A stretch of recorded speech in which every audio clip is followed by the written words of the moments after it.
Et salut à tous, c'est Captain et je vous retrouve pour la dernière vidéo bonus de la mi-saison pour Gotham. Donc avant toute chose, j'espère que vous avez passé un bon Noël, j'espère que vous passerez également un bon réveillon du 1er janvier 2015, enfin pour passer au 1er janvier. J'espère que vous m'avez compris. Euh, donc dans cette vidéo, j'avais pas vraiment d'idée pour tout vous avouer. Je savais pas vraiment où partir, les sujets, encore une fois, je l'avais dit dans la précédente vidéo sur Gotham, pas mal de sujets.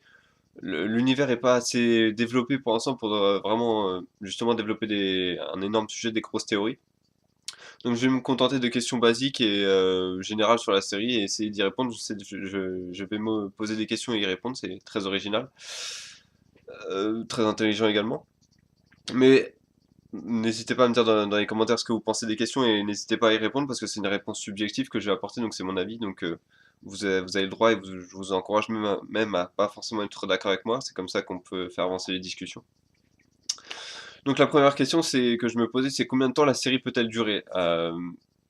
Encore une fois, là c'est vraiment purement subjectif et puis surtout ça dépend des audiences tout simplement. C'est-à-dire que la série peut très bien marcher pendant 2 saisons et puis d'un coup quelque chose de mieux sort où il y a une lassitude qui arrive au niveau de- du public où un acteur refuse réclame une trop grosse augmentation, la série le coupe et du coup ça fait une baisse d'audience, etc. Mais dans le meilleur des mondes, la série combien de temps peut-elle durer? Je pars du principe que Bruce Wayne a 11-12 ans peut-être. Il peut pas devenir Batman parce qu'à mon avis de toute façon la fin de la série c'est Bruce Wayne qui devient Batman. C'est pas James Gordon qui devient commissaire. Ça serait pas assez énorme comme fin de série. Ça serait peut-être une bonne fin de saison ça pour le coup que James Gordon devienne commissaire de Gotham City.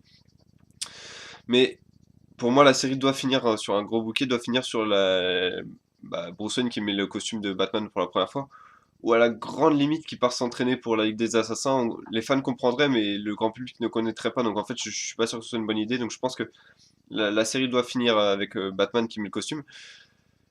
On en revient au fait que si Bruce Wayne a 12 ans dans la série, je le vois pas mettre le costume au bout de 5 saisons, c'est-à-dire au bout de 5 ans, et donc 5 saisons. Donc je pense que la série, je sais pas combien de temps les producteurs ont prévu de faire tourner la série. Généralement, ils disent souvent que la série est prévue pour 5 saisons. C'est généralement la cible des producteurs.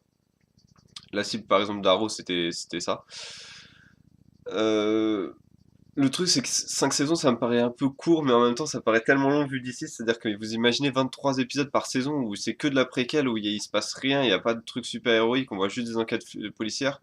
NCIS y arrive, mais et sans lassitude du public, ce qui est assez fort, mais je sais pas, je vois pas Gotham, déjà qu'il y a une certaine lassitude après une mi-saison chez certaines personnes, je vois pas comment il pourrait vraiment tenir plus de 5 saisons sans vraiment montrer quelque chose de super héroïque, sans montrer quelque chose d'énorme. Donc je pense que la série peut peut-être durer que 5 saisons. En tout cas en termes de qualité, j'espère qu'elle va durer que 5 saisons parce que plus ça me paraîtrait vraiment trop. Mais qui vont faire des sauts dans la timeline, c'est-à-dire que on va passer à la fin d'une saison, on va faire 10 ans, 2 ans plus tard, 5 ans plus tard ou des choses comme ça. Je pense que ça paraît plus logique et ça offrirait des possibilités euh, un peu plus grandes à la série. En deuxième question, qui m'est venu juste à l'instant. Est-ce qu'on verra Batman dans la série? Est-ce qu'on verra Bruce Wayne mettre le costume de Batman? Je pense que j'ai répondu dans la première question. C'est-à-dire que oui, il va la mettre, mais je pense que ce sera la fin de la série et il faut surtout pas qu'il le mette avant en fait, parce que du coup on partirait sur une série sur Batman et le budget ne suivra pas et du coup il sera en comparaison avec les films et etc. Et ça peut pas être sain au niveau de la concurrence euh, entre les films et les séries. Deuxième question, enfin troisième question que j'avais. Je sais pas combien, ouais, je vais peut-être mettre 5-6 questions. Faut pas me faire une vidéo trop longue non plus. Donc troisième question que j'avais, et c'est une question assez intéressante que je me pose depuis un certain temps. Est-ce que la série peut être reliée à Batman v Superman Dawn of Justice? C'est-à-dire est-ce que Gotham peut être relié? En 2016, on voit, je sais pas, le Clark Kent de Man of Steel apparaître. Est-ce que c'est viable? Le truc, c'est qu'il n'y a rien qui l'interdit au niveau de la timeline. C'est-à-dire que dans Gotham, ils n'ont pas parlé de Superman, donc on sait pas si. Parce que dans Batman v Superman, on sait que Batman est beaucoup plus vieux que Superman. Il est à quasiment 20 ans, je crois, d'expérience à peu près sur le terrain, d'après les rumeurs sur le synopsis. Donc, faudrait que Ouais, non, donc en fait, c'est impossible qu'on voit Superman dans Gotham, à moins qu'on entende juste parler, je sais pas, dans Man of Steel, d'une météorite qui s'est crashée sur Metropolis. Là, on comprendra tout de suite le truc. Mais au final, au niveau de la timeline, c'est sûr que je me rends compte qu'en fait, à mesure que je vous parle, que c'est impossible que la série relie les deux, soit reliée au film Batman v Superman. Ça serait très très casse-gueule au niveau de la timeline. Il y aurait des incohérences de partout et ils peuvent pas pourrir soit le film, soit la série. Et le problème, c'est que ça risquerait de pourrir les deux. Il y aurait des incohérences de partout, etc.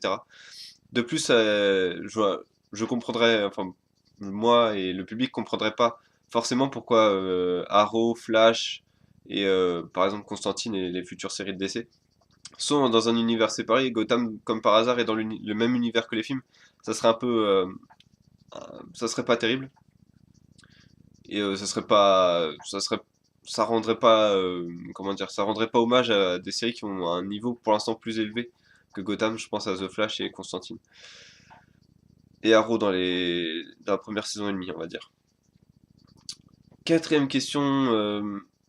En fait, j'en ai pas une cinquième, donc je vais essayer d'en réfléchir une à mesure que je vous parle. La quatrième question, c'est un peu une question assez légère, un peu troll, mais même si j'aime pas trop l'esprit troll, mais là c'est vraiment ça. Est-ce que Barbara Gordon va servir à quelque chose dans la série? La réponse claire est non. Enfin, je pense que ça paraît. c'est- Bon, en tout cas, on pourrait peut-être tourner la question, est-ce que c'est le pire personnage de la série? Là, on peut clairement dire oui.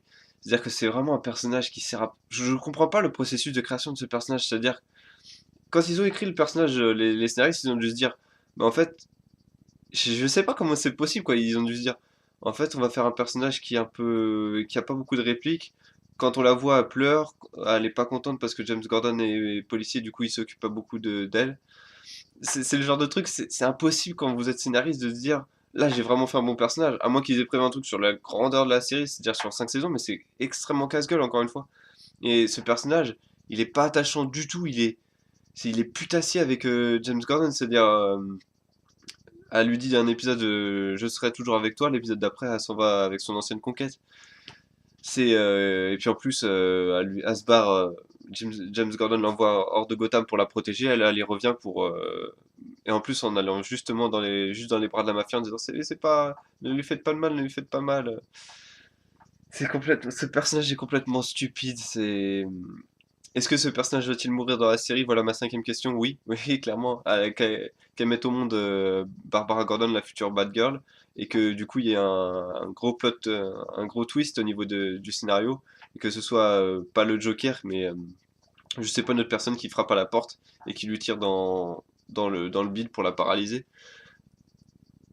Elle serait peut-être un peu moins chiante en. Je sais même pas en fait si elle serait moins chiante en paralysée de ses mouvements parce que du coup on la verrait moins. Est-ce qu'on la verrait moins? J'en suis même pas convaincu. Donc franchement, ouais, ce personnage, rien que pour ça, j'espère ne pas le revoir rapidement dans cet épisode 11 qui arrive.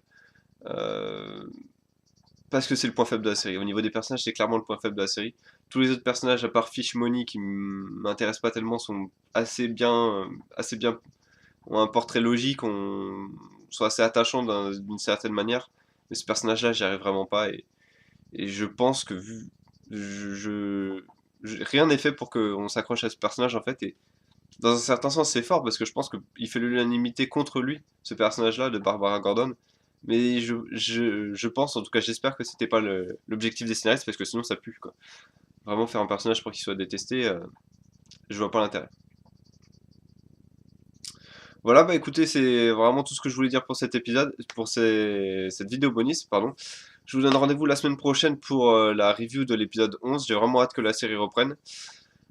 En attendant, bah, je ferai des vidéos mercredi et jeudi sur Flash et Arrow, même si c'est le réveillon, je vais me débrouiller.